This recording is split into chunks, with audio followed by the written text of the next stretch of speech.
আসসালামু আলাইকুম, সকলকে স্বাগত জানাচ্ছি। আমি এহসানুদ্দিন নোমান। প্রতি শুক্রবারই একটি ভিডিও আপনাদের জন্য করে থাকি, যে ভিডিওটি সর্বপ্রথম আমি নিজেকে ডেডিকেটেড করি। পাশাপাশি এই ভিডিওটি করে আমার ইউটিউব চ্যানেলে দিই, যাতে করে আপনারা সামান্য উপকৃত হতে পারেন।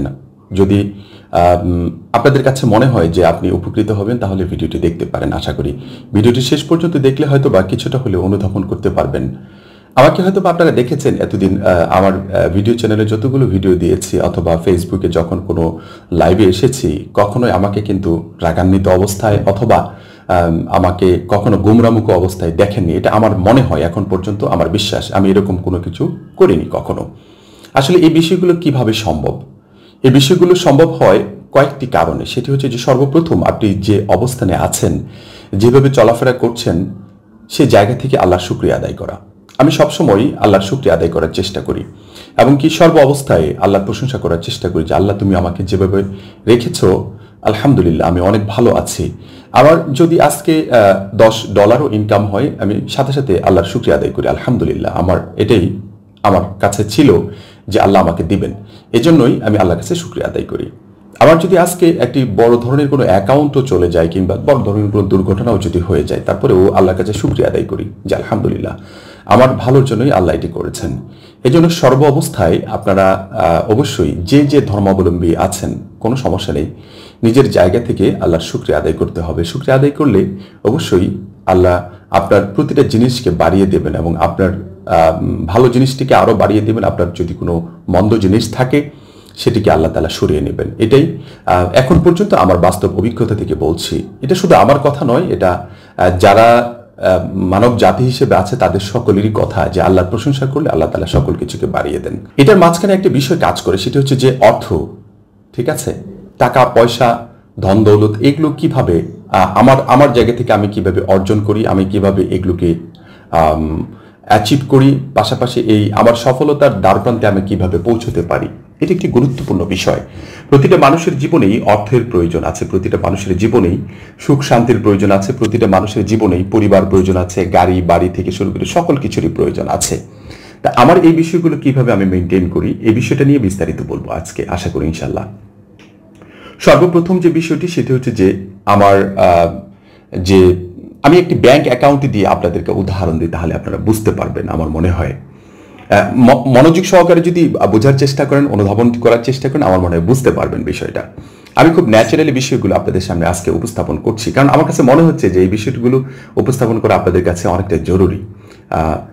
সেটা হচ্ছে যে, আপনি মনে করতে পারেন আপনার একটা অ্যাকাউন্ট, সেই অ্যাকাউন্টটা হচ্ছে এই পৃথিবীতে বেঁচে থাকা অবস্থায় যদি আপনি একটা অ্যাকাউন্ট মেনটেন করতে পারেন, সেই অ্যাকাউন্ট হচ্ছে আপনার কর্ম এবং সততা।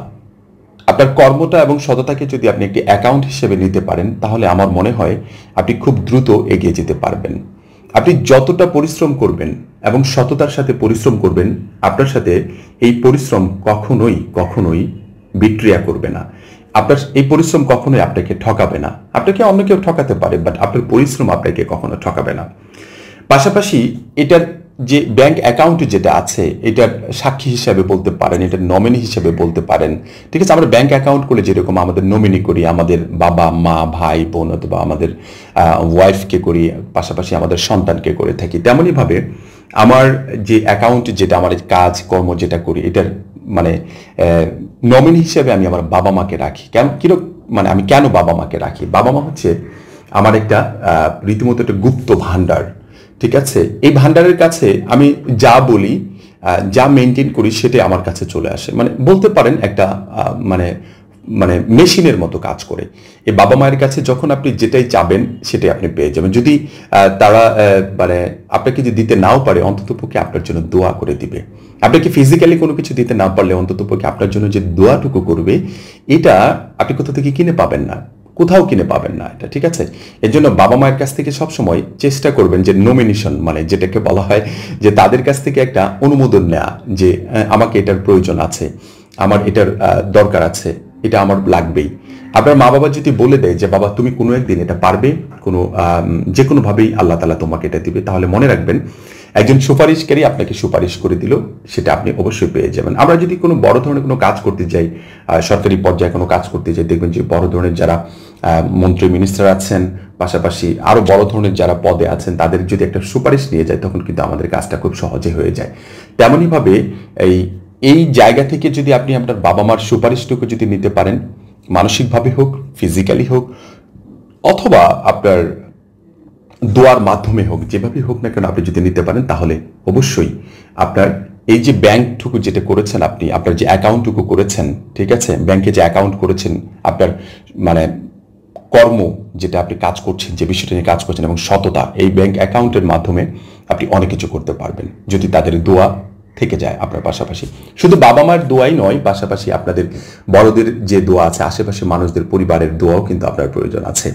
এজন্য সর্ব অবস্থায় চেষ্টা করবেন বাবা মায়ের পাশাপাশি আপনাদের আশেপাশে যারা মুরব্বী আছেন তাদের কাছ থেকেও দোয়া নেওয়ার চেষ্টা করবেন। তার পরবর্তী স্টেপে যে বিষয়টি আসবে সেটা হচ্ছে যে আমি যে বিষয়টি করে থাকি সেটা হচ্ছে যে হতে পারে আমার কিছু একটা প্রয়োজন আছে এই মুহূর্তে, ঠিক আছে, হতে পারে আমার কিছু টাকা পয়সার প্রয়োজন আছে, আমার একটি কাজ করছি সেটার কিছু প্রয়োজন আছে। এই প্রয়োজনটা আমি কিভাবে মিটাই? আমি সর্বপ্রথম যে বিষয়টির মাধ্যমে মিটাই সেটা হচ্ছে যে এটা দেওয়ার মালিক তো একমাত্র আল্লাহ, তাই তো? তো এই আল্লাহর কাছে চাওয়ার জন্য কিছু বিষয় আছে। সেই বিষয়টি হচ্ছে যে সর্বপ্রথম আপনাকে চাওয়ার মতো চেতে হবে। যেমন একজন বাবার কাছে, একজন মায়ের কাছে যখন কোনো সন্তান, ছোট সন্তান কিছু চায় তখন কিন্তু খুব মানে আবেগ নিয়ে যায়, আকুতি নিয়ে যায়। যখন এটা চায় একবার দুবার না হলেও পরের বার কিন্তু দিয়ে দেয়, আজকে না হোক কালকে না হোক পরশু কিন্তু দেওয়ার চেষ্টা করে, সর্বোচ্চ চেষ্টা কিন্তু তাদের জায়গা থেকে করে থাকে। তেমনইভাবে আল্লাহর কাছে আমরা মানে চাইলেই কিন্তু পেয়ে যাই। এটা আমি একবার বাস্তব একজন মানুষ আমি বলতে পারি, বাস্তব একজন আপনাদের সামনে জ্বলন্ত একটা উদাহরণ। আমি আল্লাহর কাছে যখন যা চেয়েছি আমি তখন পেয়েছি। হয়তোবা ইনস্ট্যান্ট কোনো কিছু না পেলেও কিছুদিন পরে পেয়েছি, হয়তোবা তারও কিছুদিন পরে পেয়েছি, কিন্তু পেয়েছি, এটা সঠিক যে আমি পেয়েছি। এজন্য আল্লাহর কাছে সবসময় কিছু চাইতে গেলেই আমি যে কাজটুকু করি সেটা হচ্ছে যে 2 রাকাত সালাতুল হাজত নামাজ পড়ি, পাশাপাশি ইস্তেগফার পড়ি। আমি সবসময় আমার একটি অভ্যাসের মধ্যে আছে যে আমি সবসময় আল্লাহর প্রশংসা এবং ইস্তেগফার পড়ার চেষ্টা করি সবসময়। আস্তাগফিরুল্লাহ সহ আরও যে কিছু বড় বড় ইস্তেগফার আছে এগুলো পড়ার চেষ্টা করি। পাশাপাশি সবসময় আমি চেষ্টা করি মানে প্রতিদিন অন্তত পক্ষে 2 রাকাত হলেও আমি সালাতুল হাজত নামাজ পড়ে আল্লাহর কাছে বলার চেষ্টা করি যে আল্লাহ আমার এটার প্রয়োজন, তুমি আমাকে এটা দিয়ে দাও।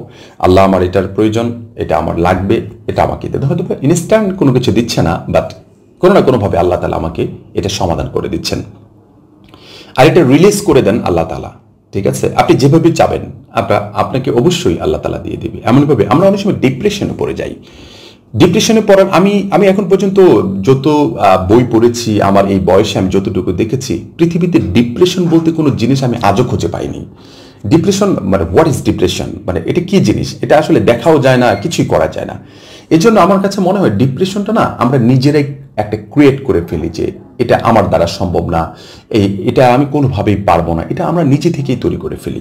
এই জন্য আপনাদের কাছে কখনো যদি ডিপ্রেশন চলে আসে, আমি মনে করব যে আপনারা অবশ্যই যে কাজটুকু করবেন সেটা হচ্ছে যে বেশি বেশি ইস্তেগফার পড়বেন, তারপরে আপনার যদি মুসলমান হয়ে থাকেন সালাতুল হাজত নামাজ পড়বেন, যদি কোরআন তেলাওয়াত করতে পারেন কোরআন তেলাওয়াত করবেন। দেখবেন যে না ডিপ্রেশন একেবারেই চুরমার হয়ে কোথায় চলে গিয়েছে আপনি কল্পনাও করতে পারবেন না, আনবিলিভেবল। আপনি যদি বিশ্বাস না হয় আপনি করে দেখতে পারেন, ঠিক আছে? অবশ্যই অবশ্যই ডিপ্রেশন আপনার কাছে থাকবে না, কারণ ডিপ্রেশন আমাদের নিজস্ব তৈরি করা একটা মতবাদ মাত্র, আর কিছু না। একটা সামান্য একটা মতবাদ, মানে একটা আমরা মতবাদ, এই মতবাদটুকুকে নিয়ে যখন আমরা এগিয়ে যাই না তখন আমরা জাস্ট খালি কি বলবো, কারণ আমরা নিচের দিকে যেতে থাকি, আমরা কোনো কিছুতে সফলতা আনতে পারি না, আমরা কোনো কিছুতেই ভালো কিছু করতে পারি না। এই জন্য আপনারা অবশ্যই ডিপ্রেশন কখনো নিয়ে আসবেন না। ডিপ্রেশন বলতে কোনো জিনিস নাই, আমি আপনাদেরকে আজও বলে দিচ্ছি, এর আগেও বলেছি কয়েকটি ভিডিওর মাধ্যমে যে ডিপ্রেশন বলতে কোনো জিনিস আমাদের কাছে নাই, এটা আমাদের নিজস্ব একটি তৈরিকৃত মতবাদ। এজন্য আমার কাছে মনে হয় পৃথিবীতে, আমি যদি বলি আমাকে নিজেকে দিয়ে উদাহরণ দিই, পৃথিবীতে সর্বসুখীদের মধ্যে যদি তালিকা করা হয় তাহলে আমি একজন থাকবো। এ কারণেই থাকবো যে আমি সর্বপ্রথম আমি সৎ পথে চলাফেরা করার চেষ্টা করি, তারপরে আমি কাজ করতে পছন্দ করি, এবং আপনার আরেকটি বিষয় সেটা হচ্ছে যে হালাল খাবার চেষ্টা করি। পাশাপাশি বাবা মায়ের দোয়া আমার পাশে আছে, বড়দের দোয়া আছে, ছোটদের ভালোবাসা আছে। পাশাপাশি বেশি করে আমি ইস্তেগফার পড়ার চেষ্টা করি, সালাতুল হাজত নামাজ পড়ার চেষ্টা করি, 5 ওয়াক্ত নামাজ পড়ার চেষ্টা করি। এগুলো করার পরে না আল্লাহর কাছে যা চাওয়া যায় তাই পাওয়া যায়। আশা করি বুঝতে পেরেছেন। আর যারা বিভিন্ন ধর্মের আছেন তারা তাদের ধর্ম অনুযায়ী যেভাবে এই জিনিসগুলো আমাদের যেরকম করা হয় তাদের প্রতিটা ধর্মে এরকম বিষয়গুলো আছে। এই বিষয়গুলোকে যদি আমরা একটু মেনে নিতে পারি না, আমাদের কাছে মনে হয়, আমার কাছে মনে হয় ব্যক্তিগতভাবে আমাদের না মানে সবসময় খুব ভালো কিছু করতে পারবো, আমরা হাস্যোজ্জ্বল অবস্থায় থাকতে পারবো নিজের জায়গা থেকে। যে এই যে এরকম আমি একটা ভিডিও আপনাদের জন্য বানাচ্ছি, এই ভিডিওটা আসলে আপনাদের উদ্দেশ্য করে বানাচ্ছি না, এটা আমি নিজেকেই বলছি, জাস্ট ভিডিও করছি আপনাদেরকে দেওয়ার জন্য। যদি আপনারা উপকৃত হতে পারেন আলহামদুলিল্লাহ, আর উপকৃত হতে না পারলে অবশ্যই কমেন্ট করে জানাবেন কি ধরনের ভিডিও আমি আপনাদেরকে দিলে আপনাদের উপকার হবে, সেই ধরনের ভিডিওগুলো আমি আপনাদেরকে দেওয়ার সর্বোচ্চ চেষ্টা করব। তবে এই বিষয়গুলো আমি কোনো ফতোয়া দিচ্ছি না, আমি কোনো ব্যক্তিগতভাবে কোনো ইসলামী স্কলার নই, এই ধরনের বিষয়গুলো ওভাবে আমি উপস্থাপন করছি না, এটা আমার নিজের অভিজ্ঞতাটুকু আমি আজকে আপনাদের সামনে উপস্থাপন করলাম।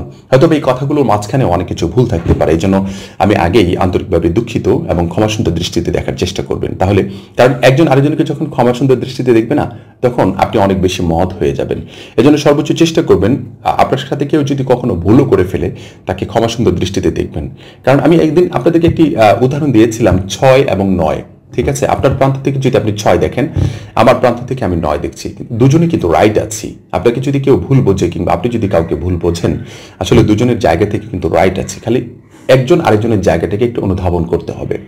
আপনার প্রতি একজন রাগ করতেই পারে, কিন্তু এর মানে এটি নয় যে সে রং, সে টোটালি রাইট তার জায়গা থেকে, এটা মনে করতে হবে। কারণ পৃথিবীতে প্রতিটা মানুষ এক একটা নিজস্ব আইডল। কারণ আমি হাসানুদ্দিন নোমান পৃথিবীতে একজনই, আর একজনও নাই, ঠিক আছে? অতএব এটা মেনে নিতে হবে আপনাকে। আপনি যে ব্যক্তিটা, আপনি এই মুহূর্তে আমার যে ভিডিওটি দেখছেন, আপনিও পৃথিবীতে ওয়ান অ্যান্ড ওয়ানলি, আপনি একজন। আপনার আশেপাশে ডানে বাই কেউ নাই আপনার মতো, ঠিক আছে? পৃথিবীতে এক পিস মাত্র আপনি। অতএব এই পিসটাকে অনেক ভালোভাবে নিয়ে যেতে হবে, অনেক ভালো একটি অবস্থানে নিয়ে যেতে হবে। অবস্থানে নিয়ে যাওয়ার জন্য সর্বপ্রথম যে কাজটুকু করতে হবে, আমাদেরকে আল্লাহর প্রশংসা করতে হবে, ঠিক আছে? আল্লাহর প্রশংসা করলে আল্লাহ তাআলা আমাদের সকল কিছুকে বাড়িয়ে দেবেন, আশা করি বুঝতে পেরেছেন। প্রতি সপ্তাহে আমি শুক্রবারে বিশেষ করে একটি করে এই ধরনের ভিডিও দিয়ে থাকি, নিজেকে যেভাবে সবসময় মোটিভেট করি, এই ভিডিওটা আপনাদের উদ্দেশ্যে আমি দিয়ে থাকি, যদি আপনারা উপকৃত হন আর কি। আশা করি বুঝতে পেরেছেন। পরবর্তী টিউটোরিয়ালগুলো দেখার জন্য আমন্ত্রণ জানাচ্ছি। আর যারা আমাদের চ্যানেলটিকে এখন পর্যন্ত সাবস্ক্রাইব করেননি, অবশ্যই সাবস্ক্রাইব করে পাশেই থাকবেন। পাশে থাকা বেল আইকনটিতে ক্লিক করবেন, যাতে করে নতুন কোনো ভিডিও দেওয়ার সাথে সাথে আপনারা নোটিফিকেশন পেয়ে যান। সবাই ভালো থাকবেন, সুস্থ থাকবেন। ধন্যবাদ সবাইকে। আসসালামু আলাইকুম ওয়া রাহমাতুল্লাহি ওয়া বারাকাতুহু।